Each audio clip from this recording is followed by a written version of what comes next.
सखियों सहेलियों को संगीता श्रीवास्तव और आकांक्षा सिंह का नमस्कार। तो संगीता जी, आज के पिटारे में क्या क्या है जल्दी से बता देते हैं। आज पहले हालचाल तो पूछ।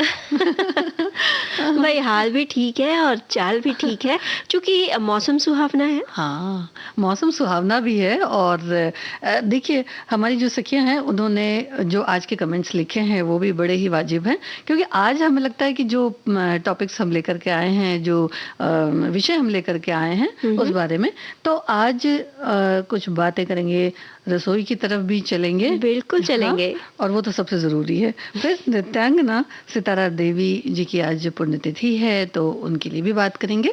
साथ ही एक ख़ास बात ये होगी कि जब नया नन्हा शिशु घर पर आने वाला होता है, तो उसके आने से पहले की यानी शिशु जन्म से पूर्व की तैयारियां कैसी होनी चाहिए, क्या होनी चाहिए, इस बारे में थोड़ी बातचीत होगी। और जैसा कि आपने बताया, व्यंजन की ओर मतलब रसोई घर का रुख तो बिल्कुल किया जाएगा। साथ ही आज है अंतर्राष्ट्रीय महिला हिंसा उन्मूलन दिवस, तो इस विषय पर थोड़ी चर्चा करेंगे। लेकिन संगीता जी, चर्चा आगे बढ़ाए उससे पहले क्यों ना गीत सुन लें। बिल्कुल।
समा ये खुशी कुछ बोलो जी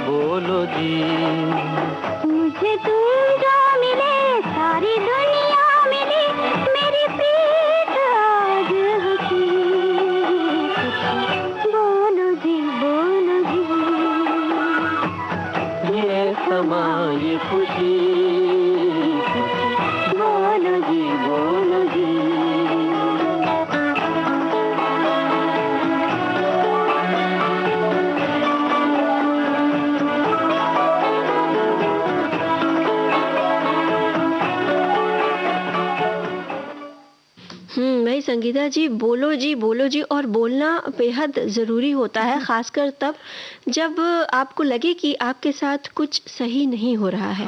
हम बात कर रहे हैं अंतर्राष्ट्रीय महिला हिंसा उन्मूलन दिवस की। 25 नवंबर को विश्व भर में ये दिन मनाया जाता है, जो महिला अधिकारों के सम्मान और उन्हें समाज में प्रतिष्ठा मिले, इस ओर हमारा ध्यान आकर्षित करता है। वैसे ये प्रस्ताव संयुक्त राष्ट्र संघ की महासभा में 17 दिसंबर 1999 को पारित किया गया था कि 25 नवंबर को ये दिन मनाया जाएगा।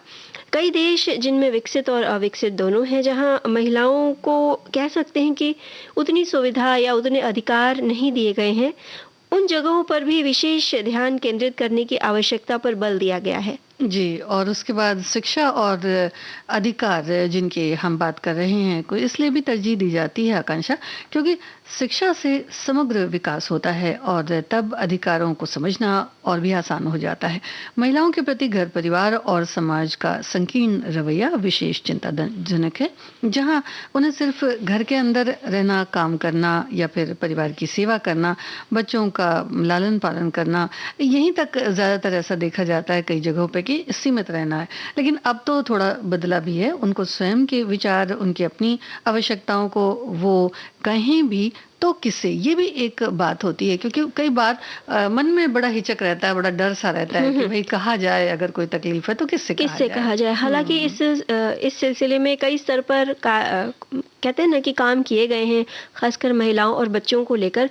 कई सामाजिक संस्थाएं भी हैं जो इस क्षेत्र में कार्य कर रही हैं। और अब धीरे धीरे खुद महिलाओं के बीच भी जागरूकता बढ़ रही है, लेकिन फिर अभी भी कई ऐसे पहलू हैं जिन पर काम करना बाकी है। आज के उन्नत समाज में भी यही चीजें देखने को मिलती हैं कि यदाकदा जब घर की चारदीवारी से बातें बाहर निकल कर आती हैं किसी भी रूप में, तो ऐसे में सिर्फ सरकार या स्वयंसेवी संस्थाओं का आगे आना ही जरूरी नहीं है, लेकिन स्वयं महिलाओं की इच्छा शक्ति भी उतनी ही ज़रूरी होती है, जिसमें पढ़ाई यानी शिक्षा बेहद आवश्यक है, जो हमारे व्यक्तित्व की कमजोरी से हमें उबारती है और शिक्षित बनाकर स्वयं के लिए रास्ता बनाने में मदद करती है, जिसके लिए अच्छी मन शक्ति का होना आवश्यक है।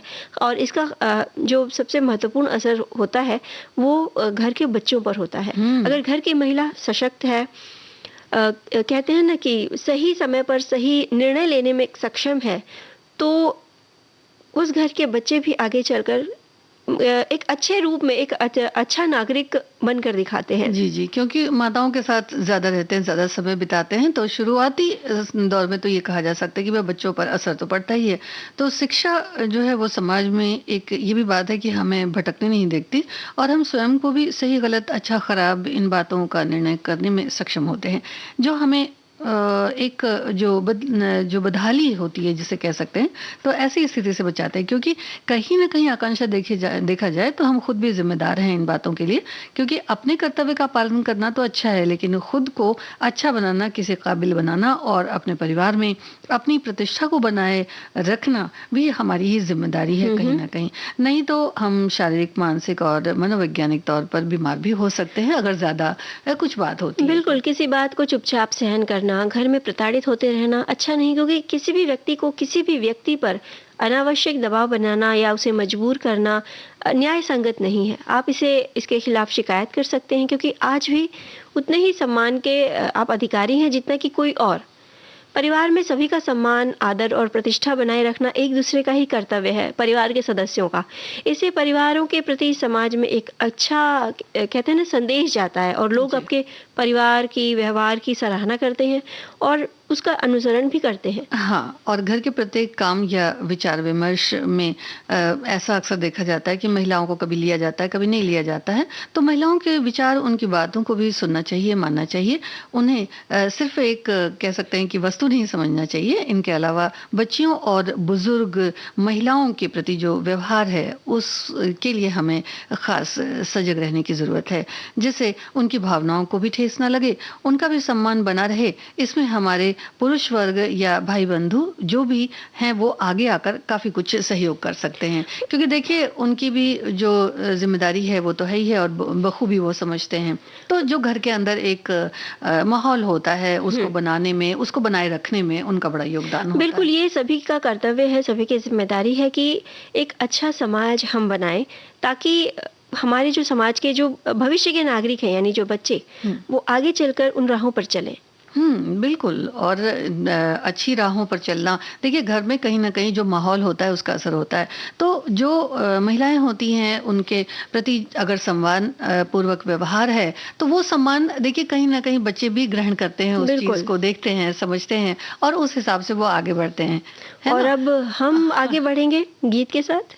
हाँ, गीत के साथ, लेकिन ब्रेक का समय हो रहा है आकांक्षा। अभी चलिए सुनवा गीत सुन देते लेते हैं। हैं।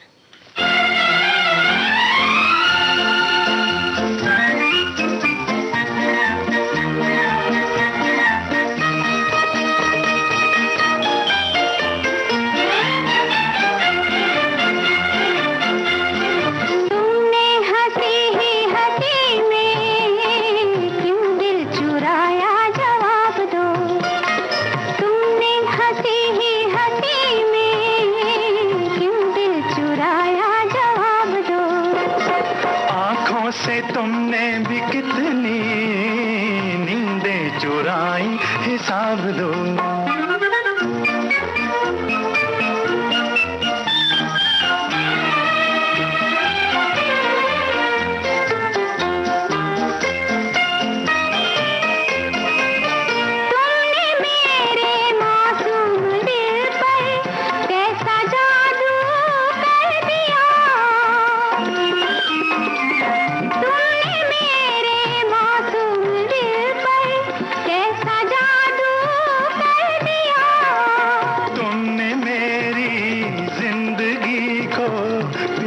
से क्यों भर दिया, बातों ही बातों में कैसे जादू जगाया, जवाब दो।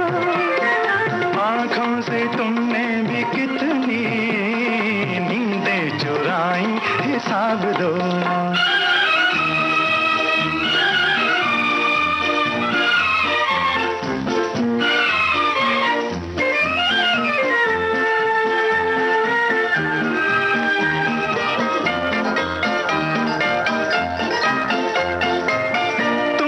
शायद मालूम होगा तुम हमारे कौन हो, तुमको शायद मालूम होगा तुम हमारे कौन हो। हम तुम्हारे जो भी होंगे तुम हमारे कौन हो। पहले भी ऐसी ही कितनी बातें छुपाई, हिसाब दो। तुमने हंसी ही हंसी में क्यों दिल चुराया, जवाब दो।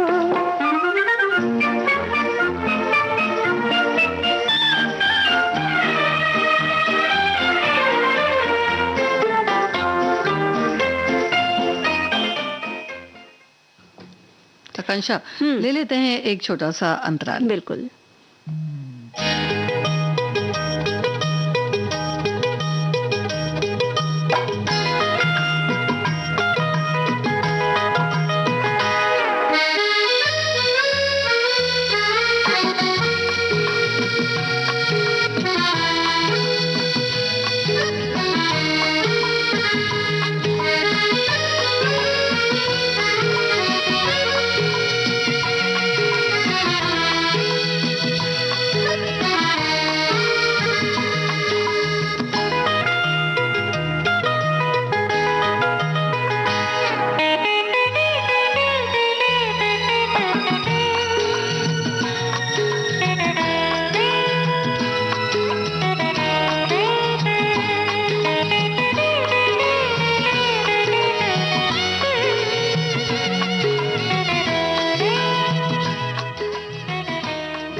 देश की सुरीली धड़कन विविध भारती पर आप सुन रहे हैं कार्यक्रम सखी सहेली। आज संगीता जी, आज प्रसिद्ध नृत्यांगना सितारा देवी जी की याद का दिन है। आज उनकी पुण्यतिथि है। हाँ। सुप्रसिद्ध कथक नृत्यांगना सितारा देवी का जन्म हुआ था 8 नवंबर साल 1920 को कलकत्ता में, और दीपावली की पूर्व संध्या को वे जन्मी थी। तो उनका मूल नाम जो था वो धनलक्ष्मी, जिन्हें प्यार से धन्नो कहकर भी घर में बुलाया जाता था।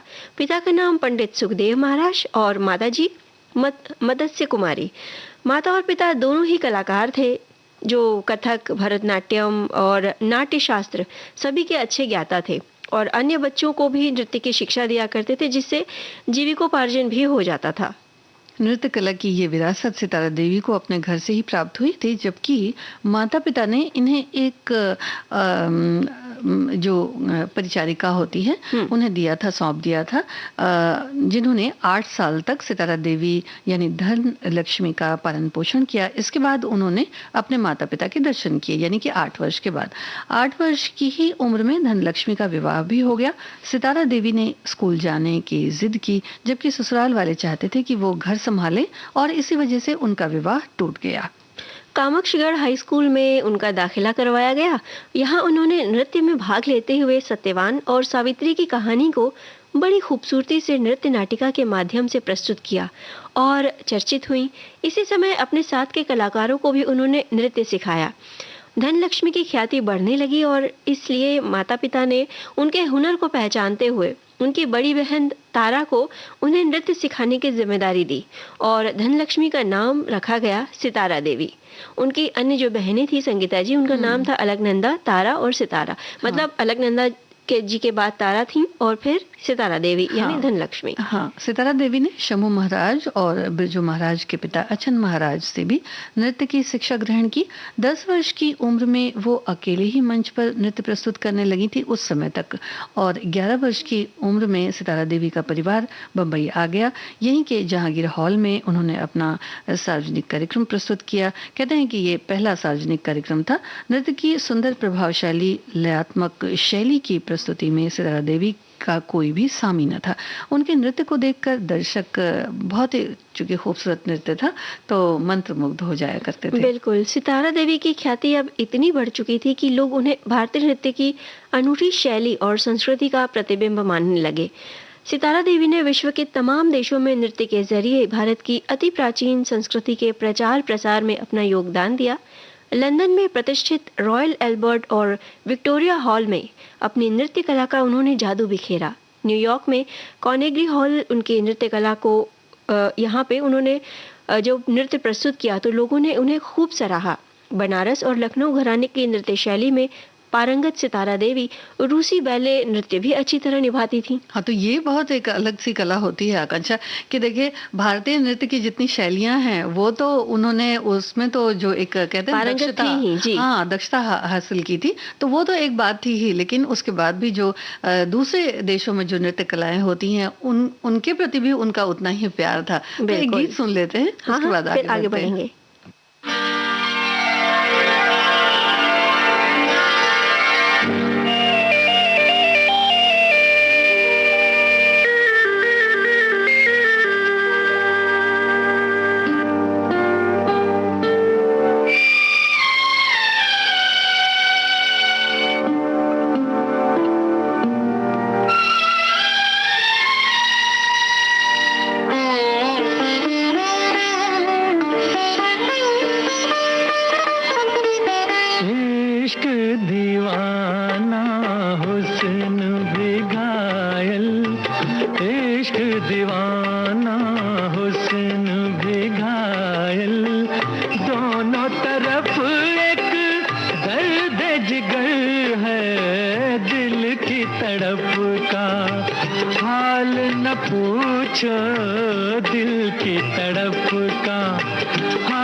अपने फसाने दिल के तराने, या तुम समझो या हम जाने, तुमको हमारे दिल का पता है, हमको तुम्हारे दिल की खबर है। इश्क दीवाना हुस्न भी घायल, इश्क दीवाना।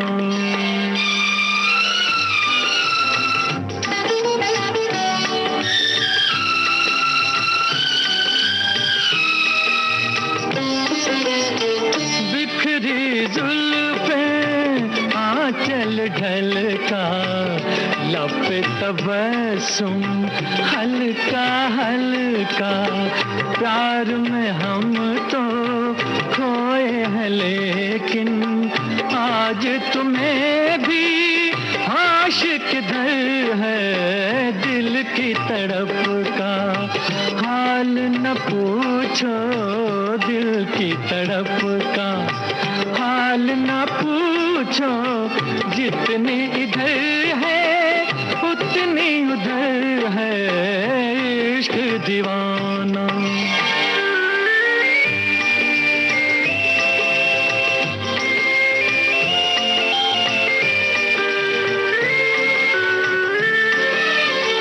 चांद सितारे शौक नजारे, लूट न ले सब रूप तुम्हारे, हुस्न को रखना सबसे बचा के, देखो तुम्हीं पे सबकी नजर है।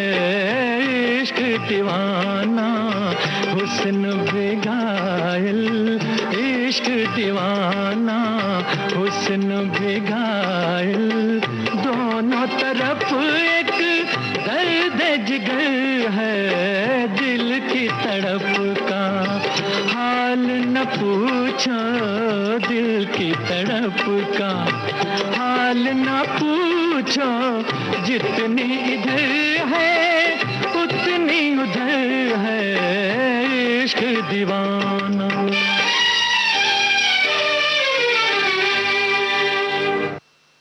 तो संगीता जी, हम चर्चा कर रहे थे प्रसिद्ध कथक नृत्यांगना सितारा देवी जी की, और उनकी जो अब तक की यात्रा थी, हाँ। उसमें आगे उन्होंने भरतनाट्यम, कथक, अन्य भारतीय शास्त्रीय नृत्य विधाओं के साथ साथ ये तो सीखा ही, उसके अलावा उन्होंने लोक नृत्य शैलियों में भी निपुणता प्राप्त की।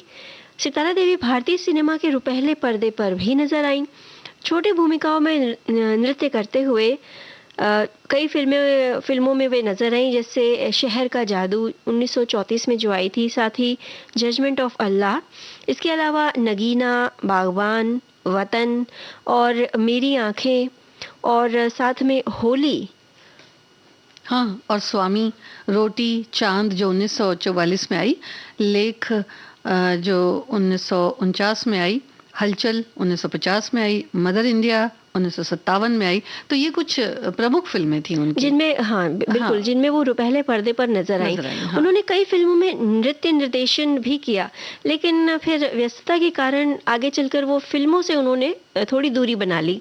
सितारा देवी ने महज 16 साल की उम्र में अपनी प्रभावशाली नृत्य कला से गुरु रविंद्रनाथ टैगोर को भी मंत्रमुग्ध कर दिया था, और तब उन्होंने यानी गुरु रविंद्रनाथ टैगोर ने सितारा देवी जी को जो उपाधि दी थी, यानी जो संबोधन दिया था, एक नृत्य साम्राज्ञी। हाँ, बहुत ही सुंदर ये बात थी।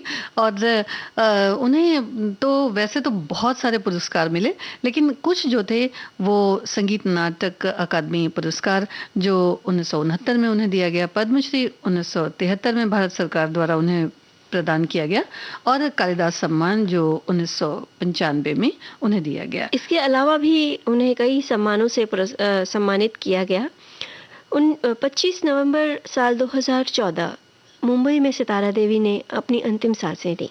और इनकी जो बहनें थीं जिनके बारे में आपने बताया, वो जो बहनें थीं उन्होंने भी जो बहुत सारे जगहों पे जो नृत्य उन्होंने किए, उसमें सितारा देवी या फिर जो और भी लोग रहते थे, आकांक्षा, उन्हें वो कई बार मंच में जो नाटक प्रस्तुत किए जाते थे या फिर जब स्कूल में भी छोटी थी तब भी वो इस तरह से अपनी सखियों को और अपने साथ जो लोग थे उन्हें भी सिखाया करती थी। तो ये भी एक बड़ी अच्छी सी बात थी। बिल्कुल।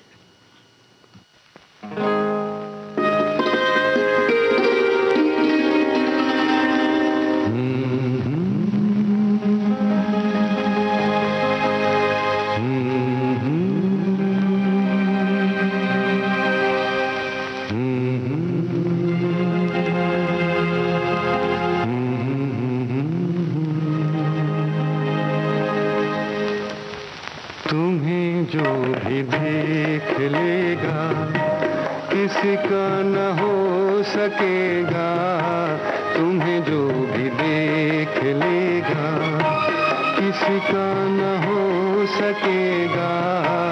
परी हो भला हो क्या हो तुम, तुम्हें जो भी देख लेगा किसी का न हो सकेगा। परी हो भला हो क्या हो तुम, तुम्हें जो भी देख लेगा।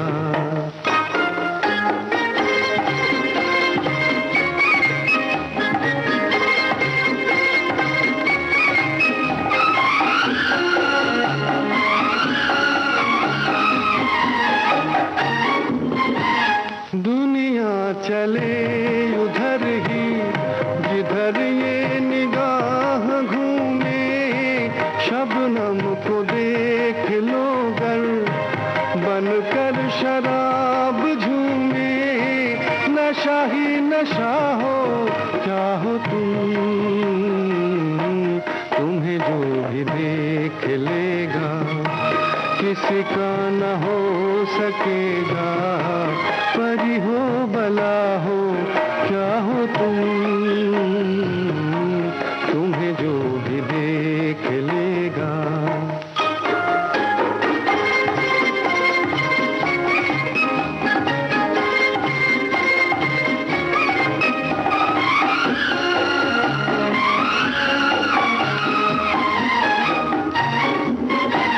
कहाँ ये दमकता मुखड़ा, कहाँ ऐसा नूर होगा, जिसने बनाया तुमको उसे भी गुरूर होगा। खुदा की अदा हो क्या हो तुम,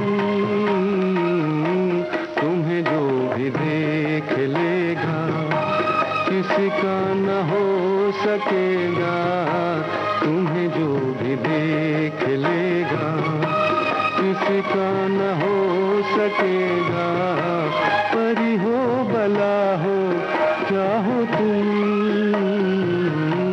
तुम्हें जो भी देख लेगा।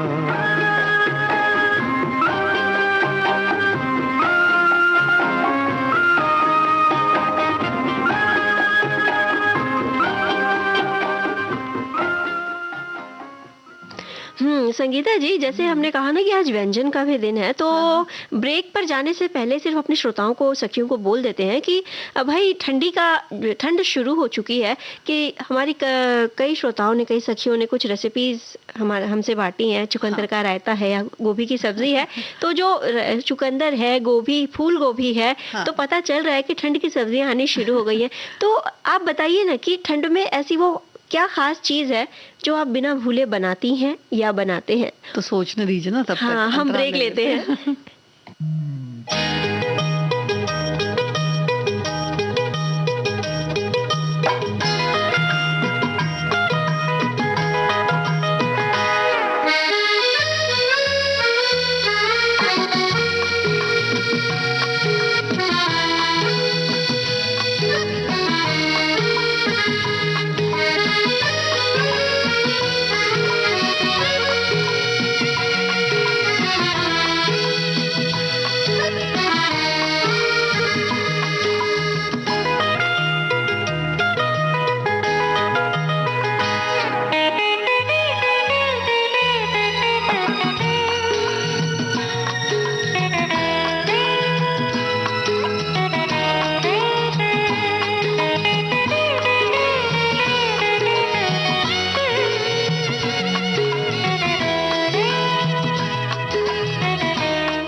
देश की सुरीली धड़कन विविध भारती पर आप सुन रहे हैं कार्यक्रम सखी सहेली।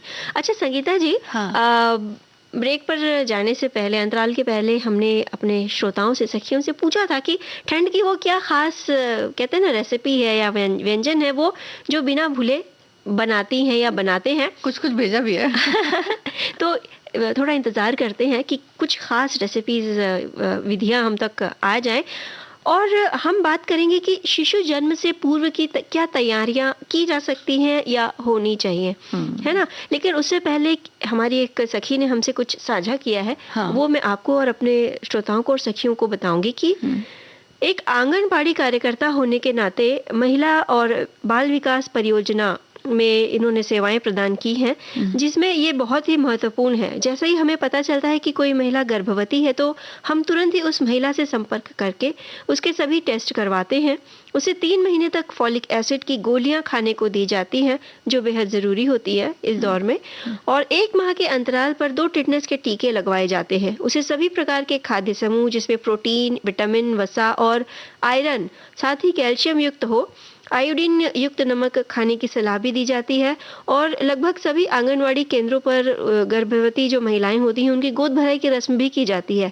उसके माध्यम से भी महिला को अपने खान पान का पूरा ख्याल रखने और इसकी पूरी जानकारी दी जाती है। साथ ही प्रसव के बाद जितनी जल्दी हो सके माँ का दूध अवश्य पिलाएं।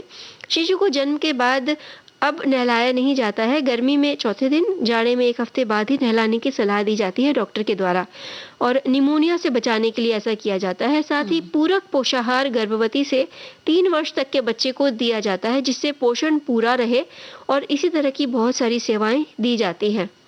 तो ये भी एक तरह की तैयारी ही हो गई। हाँ हाँ बिल्कुल। क्योंकि शिशु जो है उनका स्वस्थ रहना बहुत ज़रूरी है, और शिशु की देखभाल हो अच्छे से, उनकी परवरिश हो, वो उनकी जो तबीयत है, जो तकलीफ है, वो भी सामने इतने ना आ पाए, मौसम का असर ना हो, इसलिए भी स्वस्थ रहना बहुत ज़रूरी है। भाई इसलिए भी हाँ, जो पहले से तैयारियां हैं वो कर ली जाती भाई हैं। संगीता जी, कहते हैं ना कि सबसे ज़रूरी बात तो यही है कि जब माता पूरी तरह से स्वस्थ होगी तो आने वाला शिशु भी हम कह सकते हैं कि स्वस्थ ही होगा। लेकिन इसके अलावा भी कई छोटी छोटी चीज़ें होती हैं जिनका खास ख्याल रखना बेहद ज़रूरी होता है। अब जितनी शिशु की देखभाल करने के मामले में, मतलब एक नया शिशु जब घर में आने वाला होता है, उसकी कहते हैं ना आने की आहट लगी होती है, तो सभी को एक हर्ष होता है, और उतना ही जितना डर माँ के मन में होता है कि नया मेहमान आएगा तो उसकी देखभाल किस तरह से होगी। खुशी तो होती ही है, लेकिन एक कहीं ना कहीं एक थोड़ा सा डर भी रहता है। और घर में माता का सम्मान और दुलार परिवार में देखने को मिलता है। जी, और देखिए घर में जैसे देखभाल की तो ज़रूरत है, तो घर आने का जो एक हर्ष होता है, एक जो चीज़ें होती हैं उस पर भी लोग बहुत ध्यान देते हैं, क्योंकि खुशियाँ तो होती हैं, साथ साथ काम भी बहुत सारा होता है। तो जो चीज़ें होती हैं उनकी, मतलब जो ज़रूरत की चीज़ें बच्चे की हो, तो उसके लिए जो लिस्ट अगर बना लें तो बहुत अच्छा होता है, क्योंकि उस पर कोई चीज़ छूट ना जाए। और माँ हैं, उन्हें कई बार जो शिशु हैं उनके लिए भी तैयारी करते हुए देखा जाता है कि पहले से ही, क्योंकि मौसम का भी अंदेशा कुछ रहता है। तो अब आजकल जिस तरह से सर्दी है, तो इस समय जो बच्चे नन्हे मुन्ने मेहमान घर आ रहे हैं, तो उनके लिए जो खरीदारी, तो सबसे ज़्यादा तो जो मुलायम कपड़े हैं या जो मुलायम ऊन होते हैं उनकी खरीदारी खूब होती है, और पहले से ही थोड़ा मोजे वगैरह जो है वो बनाकर रख लिए जाते हैं, टोपे वगैरह बनाकर रख लिए जाते हैं कि भाई कहीं ठंड ना लग जाए। तो ये सब भी एक बड़ी प्यारी सी कह सकते हैं कि तैयारी होती है बच्चों के लिए। बिल्कुल। और इसके अलावा एक चीज़ और ज़रूरी है कि जिस कमरे में बच्चे को रखना है, वो कमरा, मतलब माता और बच्चा दोनों जिस कमरे में साथ रहेंगे, उस कमरे को बेहद साफ सुथरा और हवादार होना चाहिए। साथ ही उसे हल्का फुल्का रखें, यानी कि कोशिश करें कि उस कमरे में बहुत ज़्यादा सामान न भरा हो। जी जी जी, क्योंकि वो सामान अगर बहुत ज़्यादा होता है ना, तो फिर वो कमरा जो होता है बड़ा बंधा बंधा सा लगता है। वैसे तो आजकल ठंड है, लेकिन फिर भी ज़रूरत से ज़्यादा सावधानी की ज़रूरत होती है। तो जो कपड़े खरीदते हैं या जो सामान चीज़ खरीदते हैं, उसमें मौसम का भी ध्यान रखना बहुत ज़रूरी है कि जो भी चीज़ें हों वो मौसम के अनुकूल ही हों। जैसे कि अगर जो चीज़ें आप खरीद रहे हैं तो उसके अगर कपड़े वगैरह हैं या ओढ़ने का या बिछाने की चीज़ें हैं या चादरें वगैरह हैं, तो उनकी जो फैब्रिक होते हैं, जो मतलब कपड़े होते हैं, हाँ, जी। उनके तंतु होते हैं, उसका बिल्कुल ध्यान रखें। क्योंकि कई बार तो ऐसा लगता है कि भाई ये मुलायम होंगे, लेकिन वो फिर उतने मुलायम होते नहीं हैं। स्वेटर हो गए, मोजे हो गए, टोपी वगैरह हो गई, तो इनका खास ध्यान रखना चाहिए। अच्छा, कमरे की जहाँ तक बात है तो साफ सुथरा होना चाहिए। जो भी आप कीटनाशक वगैरह जो भी इस्तेमाल करते हैं उसको अच्छी तरह से साफ कर लेना चाहिए। बिल्कुल, साथ ही माँ और बच्चे का बिस्तर बहुत सुरक्षित जगह हो, मतलब जहाँ ऐसी कोई चीज़ ना रखी हो जिससे जिसके उस बिस्तर पे गिरने का डर हो। और एक जो शीट वगैरह होती है बिछाने की बच्चे के बिस्तर पर, तो वो वाटरप्रूफ ही रहे, यानी कि जो पानी है उसमें ना सोख पाए, और मुलायम हो, सूती हो, तो ये बहुत अच्छा है। जो तौलिया वगैरह खरीदे जाते हैं जी। या मतलब, तो वो भी मतलब मुलायम होने बहुत ज़रूरी होते हैं। क्योंकि तौलिया भी कई बार ऐसा देखा जाता है कि अगर सूती लिया जाए या पूरी तरह से कॉटन हो तो वो कुछ खुरदुरा ना हो। इस बात का भी थोड़ा बहुत ध्यान रखना बहुत ज़रूरी है। अच्छा, बिल्कुल। भाई संगीता जी, ये सारी जो चीज़ें हैं ये तो तब जब शिशु मतलब उसके आने में कुछ ही दिनों की देरी होती है, मतलब जब आखिरी जो कहते हैं ना 3 महीने जो बहुत बेहद महत्वपूर्ण होते हैं, ये उन दिनों की बात हो गई कि हम क्या क्या तैयारी कर सकते हैं।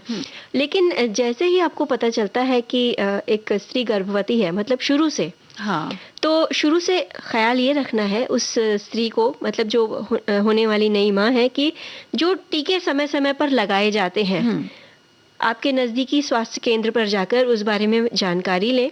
साथ ही अपने आप को वहाँ पे अपना नाम वहाँ पे दर्ज करवाएं, ताकि समय समय पर जो आपको सुविधाएं मिलती हैं, मतलब जो टीकाकरण हो गया, इसके अलावा खान पान के रूप में आपको जो जानकारी दी जाएगी, इन सब की जानकारी आपको वहाँ से मिलेगी। तो जैसे ही इसकी खबर होती है कि नया मेहमान आने वाला है, तो अपने नज़दीकी स्वास्थ्य केंद्र पर ज़रूर जाकर इन सारी चीज़ों का पता लगाएं। टीकाकरण बेहद ज़रूरी है, हम फिर कहेंगे, क्योंकि अगर माँ शारीरिक रूप से और मानसिक रूप से स्वस्थ होगी तो आने वाला जो नया नन्हा मेहमान है वो भी पूर्ण रूप से स्वस्थ होगा।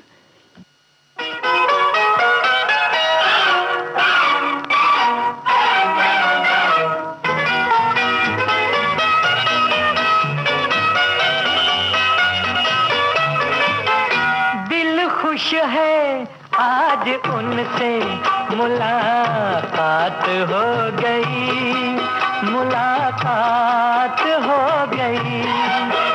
दिल खुश है आज उनसे मुलाकात हो गई, मुलाकात हो गई।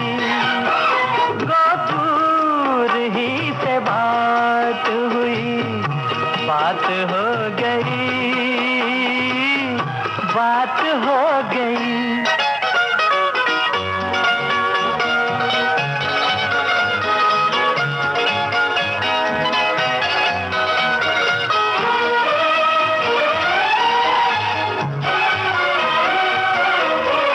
उनसे हमारा कोई ताल्लुक तो बन गया, उनसे हमारा कोई ताल्लुक तो बन गया। बिगड़े भी वो अगर तो बड़ी बात हो गई, बड़ी बात हो गई।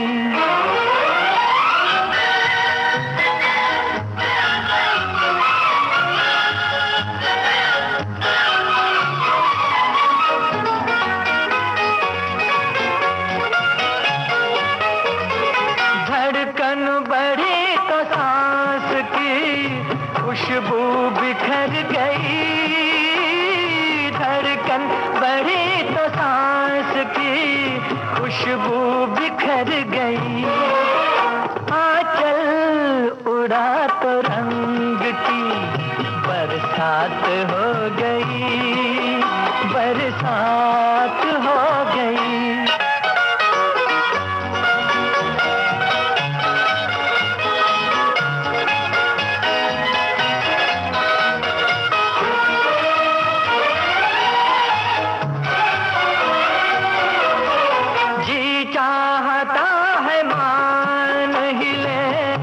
अब खुदा को हम जी चाहता है मान नहीं ले, अब खुदा को हम। जिसका यकीन था वो करामात हो गई, करामात हो गई। दिल खुश है आज उनसे मुलाकात हो गई, मुलाकात हो गई। भाई तो घर में जब मेहमान आए तो खुशी तो होती है, लेकिन और साथ में दिमाग में ये बात उठती रहती है कि बनाए तो बनाए क्या। तो कुछ तो समयानुसार और मौसम के अनुकूल अगर कुछ बन जाए संगीता जी, हाँ। तो स्वाद तो रहता ही है, साथ ही साथ पौष्टिक भी रहता है। हाँ। जैसे हमने पूछा था ना कि ठंड का मौसम मतलब शुरू हो चुका है, हाँ। और ये एक ऐसा मौसम है जिस समय में हरी सब्जियां बड़े पैमाने पर उपलब्ध होती हैं और स्वादिष्ट भी लगती हैं। तो हमारी एक सखी कह रही हैं कि आलू, गोभी और मूली का पराठा, धनिया टमाटर मूली की चटनी, बैगन आलू टमाटर का चोखा और लिट्टी बिना भूले बिना कुछ सोचे समझे सप्ताह में 1-2 दिन तो बनना ही है। ओहो। और बड़ी मजेदार भी होती है, क्योंकि हाँ। ठंड के मौसम में लिट्टी और चोखा, इसका तो आनंद ही अलग है। बिल्कुल। और ठंड के मौसम में ना कई तरह के साग भी आते हैं। हाँ। मेथी का साग हो गया, बथुए का साग हो गया, पालक का साग, और पालक और बैगन को मिलाकर अगर साग बनाया जाए तो चने का साग। बिल्कुल, चने के साग को कैसे छोड़ सकते हैं। हाँ। लेकिन फिलहाल हम साग की तरफ नहीं बढ़ते, हम बनाएंगे कुछ और। हम बनाएंगे सेब की बर्फी। सेब की बर्फी, सेब यानी जो फल है सेब, हम उसकी बात कर रहे हैं। उसकी बर्फी बनाने के लिए 3 मीडियम आकार के सेब ले लीजिए आप। घी 3 छोटे चम्मच, 300 ग्राम चीनी या स्वादानुसार, भुनी हुई मूंगफली के दाने 100 ग्राम बिना मतलब छील कर। इन्हें मिक्सर में हल्का दरदरा पीस लेना है, या बादाम का पाउडर भी हम ले सकते हैं। 100 ग्राम नारियल का जो बूरा होता है वो, हाँ। और साथ ही बादाम की कतरन और इलायची कुटी हुई। अब विधि इस प्रकार है कि जो सेब है उसको धोकर छील लें और बारीक वाले ग्रेटर से, यानी जो कद्दूकस करने वाला जो रहता है ना, उससे उसे बारीक कद्दूकस कर लेना है। पहले कस के न रखें, नहीं तो उससे सेब काले पड़ने लगते हैं। इसे भूनने के लिए एक पैन में 3 छोटे चम्मच घी डालकर 5 मिनट भूनें, फिर उसमें चीनी डालकर कुछ उसे पका लें। इसी में मूंगफली के दाने का पाउडर भूनते हुए या फिर बादाम का पाउडर भूनते हुए अब आपको जो ये सेब है वो डाल दें, उसे डालना है। और इसी में नारियल का जो दरदरा बूरा है वो, इलायची पाउडर और बादाम की कतरन को डालना है। सभी को अच्छी तरह चलाते हुए भूने और लगातार चलाते रहना है, नहीं तो बिल्कुल। और देख लें कि जो बर्फी है ये जमाने लायक अगर मिश्रण हो गया है तो मतलब एक कहते हैं ना, न ज्यादा गाढ़ा हो न एकदम जमा हो, न एकदम पतला रहे जी। अगर बर्फी जमाने लायक मिश्रण बन जाए तो फिर इसको एक थाली में थोड़ा सा घी लगा ले और ये जो मिश्रण है उसको डालकर थोड़ा मोटा जमाने के लिए परत के हिसाब से लगाएं। फिर उसके ऊपर बादाम के कतरन डालें और इसे ऐसे ही रहने दें। फिर चम्मच से दबाकर छोड़ दें और 2 घंटे बाद ये जो थाली है इसको हल्की आंच दिखाकर, जिससे जो बर्फी जमी हुई है ना ये आसानी से निकल जाएगी। इसे निकालें और अगर चाहें तो ऊपर से सूखे मेवे डालकर सजाकर आप सर्व कर सकती हैं। हाँ बिल्कुल, स्वास्थ्यवर्धक भी है, फल भी है, तो सेहत के लिए बहुत फायदेमंद है। और मक्के की रोटी बता दें, सरसों का साग, आकांक्षा? बिल्कुल। तो ठंड का कहते हैं ना बेहद खास व्यंजन है ये। हाँ, तो सरसों का जो साग है उसके पत्ते 300 ग्राम यानी साफ करके उसके पत्ते निकाल लें, डंठल उसकी हटा दें, और 100 ग्राम इसके साथ पालक भी लेना है, उसको भी इसी तरह से साफ करें। 100 ग्राम बथुआ और 3 टमाटर, 2 हरी मिर्च और 1 इंच अदरक का टुकड़ा, आधा कप सरसों का तेल या फिर अंदाज से, और थोड़ी सी हींग यानी कि 1 चुटकी भर, और आधे चम्मच जीरा और 1/4 हल्दी, यानी कि ये सब चीज़ें जो हैं वो अंदाज से, 1 छोटी चम्मच धनिया पाउडर, टमाटर, अदरक, हरी मिर्च का पेस्ट बना लें और अच्छा आकांक्षा ये भी है कि अगर आप चाहें तो सिर्फ सरसों का साग भी ले सकते हैं। बिल्कुल। तो अगर तीनों साग मिलाना चाहे तो वैसे भी, नहीं तो फिर सरसों का साग भी ले सकते हैं। अब इन्हें धोकर बारीक काट लेना है और एक सीटी कुकर में लगा दें, यानी कि थोड़ा सा उबाल लें उसको। 1 कप गर्म पानी इसमें डालें, ज़्यादा ना डालें क्योंकि जो पालक है या जो साग है आपके पास उनमें भी पानी होता है। तो इन्हें उबालने के बाद मथानी से दरदरा घोट लें और कढ़ाई में थोड़ा सा सरसों का तेल डालकर उसे गर्म कर उसमें आधी चम्मच ज़ीरा डाल दें और हींग इसी में, हल्दी पाउडर भी इसी में, धनिया पाउडर भी इसमें डालें, थोड़ा सा हल्का भून लें। उसमें 2 टेबलस्पून मक्के का आटा डाल दें, यानी कि जो मसाला आपने तैयार किया है उसमें थोड़ा सा मक्के का आटा भी डाल दें और उसे भी भून लें। उसमें फिर टमाटर और मिर्च अदरक जो आपने पेस्ट बनाया हुआ है वो भुने हुए मसाले में डाल दें और अगर आप पसंद करते हैं तो लहसुन भी इसमें डाल सकते हैं। जब मसाले भुन जाते हैं तो इसमें साग डाल दें और अपने हिसाब से नमक, लाल मिर्च पाउडर भी आप डाल सकते हैं और 10-12 मिनट उसको अच्छी तरह से पका लें। आप देख लें कि साग में डाला हुआ जो पानी है वो ठीक है कि नहीं, आप किस तरह से उसको रखना चाहते हैं, थोड़ा सा गाढ़ा रखना चाहते हैं या थोड़ा सा हल्का रखना चाहते हैं जी, तो उस हिसाब से देख लें, और या पतला करना चाहते हैं और फिर उसे हरी धनिया से गार्निश कर सकते हैं। क्या बात है। और साथ में मक्के का आटा थोड़ा सा, उसमें चाहे तो हल्का नमक भी डाल सकते हैं, लेकिन थोड़ा थोड़ा पानी डालकर और एक एक हाथ गोलियां लेकर हाथ से थपकी दे करके उसकी रोटियां हल्के आंच में यानी कि मध्यम आंच में सेक लें तो उसके साथ बड़ा अच्छा लगता है। तो भाई सरसों का साग और मक्के की रोटी खाते हुए गीत भी सुन लें। हुए हैं तुम पे आशिक हम, भला मानो बुरा मानो, ये चाहत अब ना होगी कम, भला मानो बुरा मानो।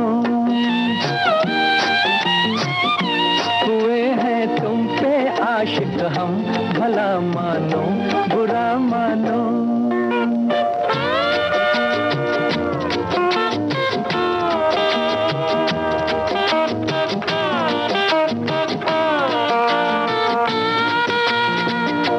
ये रूठी सी नजर, ये माथे की शिकन, ये रूठी सी नजर, ये माथे की शिकन, लिबासे रंग में ये बल खाता बदन, है प्यासा प्यार का ये सारा बांझपन, है प्यासा प्यार का ये सारा बांझपन। ओ हो प्यार क्या है जान तमन्ना, अब तो पहचानो। हुए हैं तुम पे आशिक हम, भला मानो बुरा मानो। ये चाहत अब ना होगी कम, भला मानो बुरा मानो।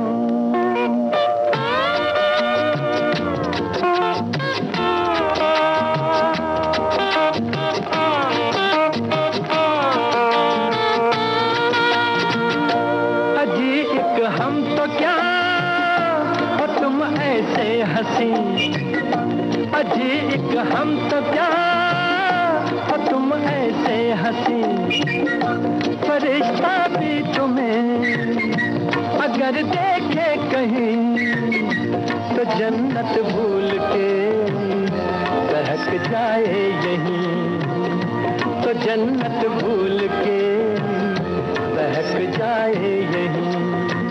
ओ हो प्यार क्या है जान तमन्ना, अब तो पहचानो। हुए हैं तुम पे आशिक हम, भला मानो बुरा मानो। ये चाहत अब ना होगी कम, भला मानो बुरा मानो।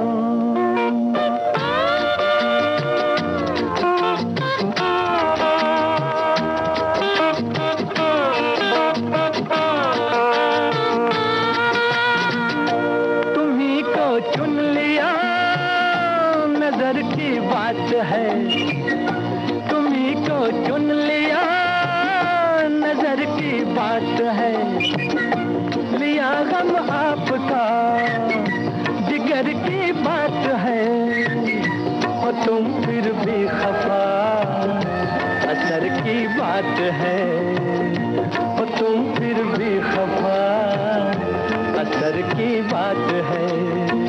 ओ हो प्यार क्या है जान तमन्ना, अब तो पहचानो, हुए हैं तुम पे आशिक हम, भला मानो बुरा मानो। ये चाहत अब ना होगी कम, भला मानो बुरा मानो।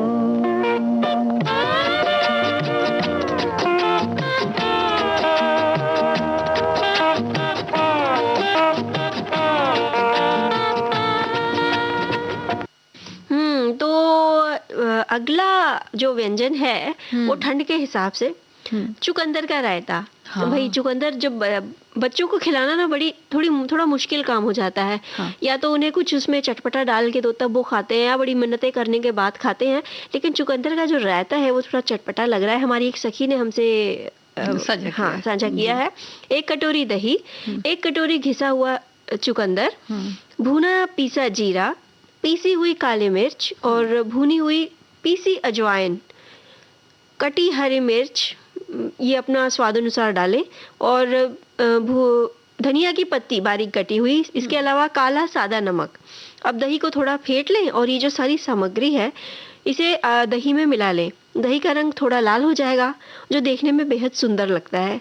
आप चाहे तो कड़ी पत्ता और राई का बघार भी इसे दे सकती हैं। अब हरी मिर्च की जगह अगर आप चाहें तो इस पर भुनी लाल मिर्च का पाउडर भी डाल सकते हैं। अजवाइन डालने से इसका स्वाद भी अच्छा होता है और ये पाचक का काम भी करता है।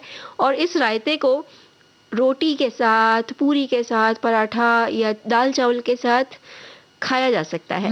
तो रायता तो वैसे भी अच्छा लगता है, और अगर चुकंदर का रायता हो तो फिर बात ही क्या है। तो बहुत बहुत धन्यवाद। बिल्कुल, स्वास्थ्य के साथ साथ हाँ, टेस्ट भी रहेगा। हाँ, और अब बता देते हैं पिन्नी, जल्दी से बता देते हैं। तो इसके लिए जो सामग्री है, यानी क्या चीज़ें चाहिए। 1 कप घी या फिर अंदाज से, और 1/4 कप गोंद ले लें, आधा कप बादाम ले लें, या फिर जिस हिसाब से आपको डालना है या जैसा पसंद करते हैं, और थोड़े से काजू टूटे हुए, और खरबूजे के बीज, और आधा कप ग्रेट किया हुआ नारियल, 2 कप गेहूं का आटा, और 2 कप भूरा यानी चीनी की जो आकांक्षा तगार बनाई जाती है वो तगार, और 1 चम्मच इलायची पाउडर। तो आधे कप घी में हल्का इसे गर्म करें और उसमें गोंद अच्छी धीमी आंच में तल लें, और ये देखना है कि उसको अच्छी तरह से वो तल ले, यानी कि अंदर से कच्चा ना हो। तो धीमी आंच में तलेंगे तो वो ठीक से फूलेगा और तल जाएगा। घी आप अपने अंदाज से ज़्यादा भी डाल सकते हैं। हल्का भूरा होने तक उसको निकाल लें जो आपने ये गोंद डाला हुआ है, और उसके बाद बादाम काजू भी इसमें तल लें, क्योंकि इसमें घी बचा रह जाता है तो उसी में तल सकते हैं। खरबूजे के बीज, ग्रेट किया हुआ नारियल सूखा रोस्ट कर लें, यानी कि नारियल जो है उसको आपको सूखा रोस्ट करना है, और बाद में उसे मतलब निकाल लें, और उसके बाद घी छान लें, यानी कि घी को अलग कर लेना है। उसमें 1 आधा कप अलग से घी डाल करके उसे गर्म होने दें, फिर इसमें आटा डालें, यानी कि जो आटा है उसको आपको अलग से भूनना है। मीडियम आंच पर उसे भून लें हल्का गोल्डन ब्राउन होने तक, और आप चाहें तो इसमें थोड़ा सा घी बाद में ऐड कर सकते हैं, अगर आपको लगता है तो आप मिला लें। और गोंद को कूट लें हल्का दरदरा, काजू बादाम और जो भी खरबूजे के बीज हैं, नारियल का भूरा आपके पास है, वो सब इसमें मिला दें आटे में, और फिर एक जो इलायची पाउडर है वो सब भी डालकर अच्छे से मिलाकर उसका लड्डू बांध लें। तो इसे जाड़े के मौसम में अगर खाया जाए तो बड़ा अच्छा है। और पौष्टिक भी बहुत है, खासकर बच्चों के लिए।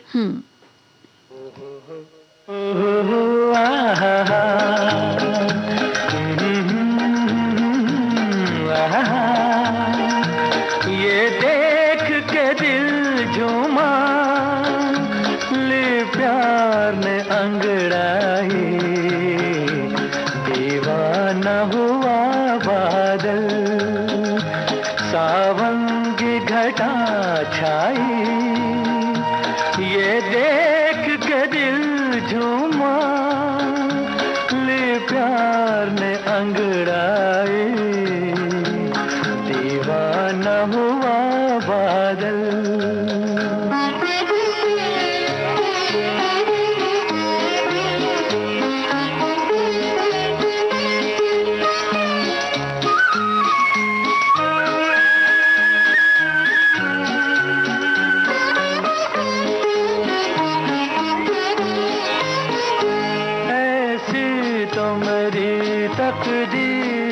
साथी तुम सा जो कोई महबूब मिले। दिल आज खुशी से पागल है,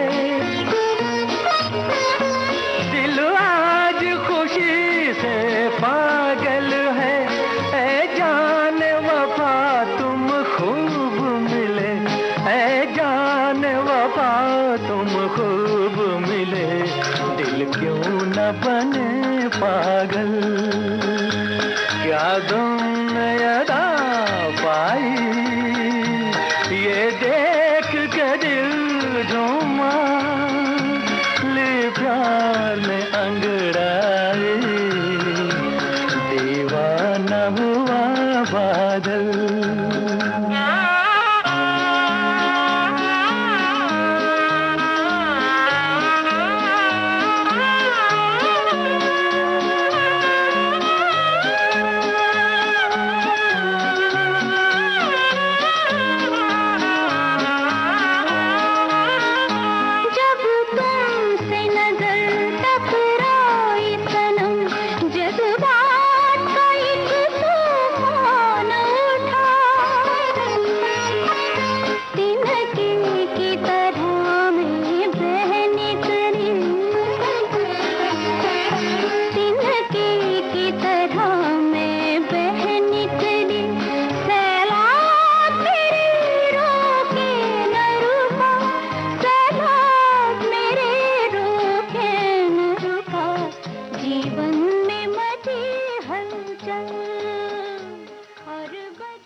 और संगीता जी, अब हलचल ये है कि कार्यक्रम समाप्त करना होगा और श्रोताओं से विदा लेनी होगी। तो सभी को आकांक्षा सिंह और संगीता श्रीवास्तव का नमस्कार।